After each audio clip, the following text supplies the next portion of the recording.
মজাদার একটা পায়েসের রেসিপি শেয়ার করব। এই পায়েসটা যে খেতে এত মজা, বানানো অনেক সহজ। আর এটা আজকে আমি রান্না করছি, আম্মু আমাকে সব কিছু বলে দিচ্ছিল। তো এই জন্য প্রথমে একটা প্যানে দুধ দিয়ে দিচ্ছি। দুধগুলোকে ভালোভাবে জাল করে নিতে হবে। অনেকক্ষণ জাল করে নেওয়ার পর যেই দুধ টেনে আসবে তখন দিয়ে দিচ্ছি পোলার চাল, চিনি গুঁড়া পোলার চাল। এখানে আমি অল্প পরিমাণে চাল নিয়েছি। তারপর দিয়ে দিলাম তেজপাতা, দারচিনি, এলাচ। এখন সব কিছুকে ভালোভাবে অনেকক্ষণ নাড়াচাড়া করতে হবে, কারণ এই সময় নাকি চালটা লেগে যাওয়ার সম্ভাবনা থাকে। তো সব কিছুকে ভালোভাবে মিক্স করে নাড়াচাড়া করে দেন দুধটা যেই সিদ্ধ হয়ে আসবে, চাল যেই সিদ্ধ হয়ে আসবে, এখন দিয়ে দিচ্ছি কনডেন্স মিল্ক আর চিনি।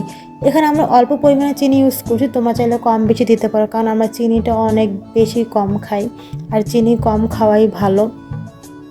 পায়েসটা যে দেখতে এত ভালো লাগতেছিল কি বলবো, আমার এখন দেখে এখন আবার খেতে মন চাচ্ছিল।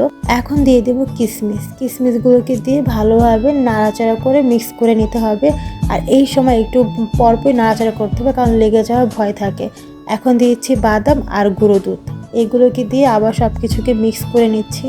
একটা মজার বিষয় কি জানো, আমি এমনভাবে নাড়তেছিলাম, নাড়তে নাড়তে পায়েসে পড়ে গেছিলো এক পাশ দিয়ে। যাই হোক, আমার মিক্স করা শেষ।